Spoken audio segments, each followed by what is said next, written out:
আগামী মার্চে যুক্তরাষ্ট্রে অনুষ্ঠিত হতে যাচ্ছে রোড টু 26 শীর্ষক আন্তর্জাতিক প্রস্তুতি সিরিজ।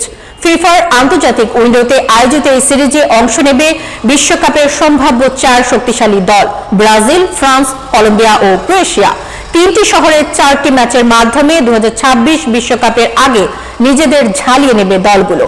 সিরিজের ম্যাচগুলো অনুষ্ঠিত হবে বোস্টন, অরল্যান্ডো ও ওয়াশিংটন ডিসিতে। শুরু হবে 26 মার্চ। ওই দিন বোস্টনের ফক্সবরোতে জিলেট স্টেডিয়ামে মুখোমুখি হবে ব্রাজিল ও ফ্রান্স। স্থানীয় সময় বিকেল 4টায় শুরু হওয়া এই ম্যাচটি ফুটবল প্রেমীদের জন্য বিশেষ গুরুত্ব বহন করছে।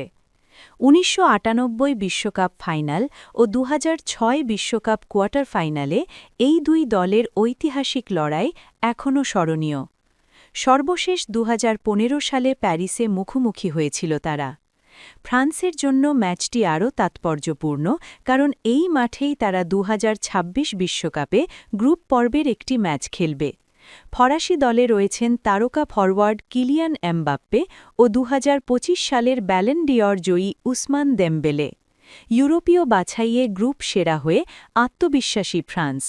অন্যদিকে ব্রাজিল দক্ষিণ আমেরিকা অঞ্চলের বাছাইয়ে পঞ্চম অবস্থানে থাকলেও দলে নতুন উদ্দীপনা যোগ হয়েছে। 2025 সালের মে মাসে দায়িত্ব নেওয়া কোচ কার্লো অঞ্চেল্লোত্তির অধীনে নতুন ছন্দ খুঁজছে সেলেসাওরা। 26 মার্চেই সিরিজের দ্বিতীয় ম্যাচটি হবে অরল্যান্ডোতে।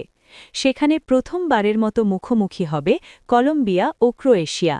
কলম্বিয়ার দলে থাকছেন লুইস দিয়াজ, আর ক্রোয়েশিয়া নিয়ে আসছে 2018 বিশ্বকাপের রানার্স আপ ও 2022 বিশ্বকাপের তৃতীয় সেরা দলের অভিজ্ঞতা। 29 মার্চ ওয়াশিংটন ডিসির ল্যান্ডোভার শহরে কলম্বিয়ার বিপক্ষে খেলবে ফ্রান্স। সিরিজ শেষ হবে 31 মার্চ অরল্যান্ডোতে ব্রাজিল ও ক্রোয়েশিয়ার ম্যাচ দিয়ে। উল্লেখ্য, 2022 বিশ্বকাপের কোয়ার্টার ফাইনালে এই দুই দল মুখোমুখি হলে টাইব্রেকারে জিতেছিল ক্রোয়েশিয়া। 4টি ম্যাচের টিকিট বিক্রি শুরু হবে 13 জানুয়ারি স্থানীয় সময় সকাল 10টা থেকে। আগ্রহীরা প্রি সেলের জন্য আগেই নিবন্ধন করতে পারবেন।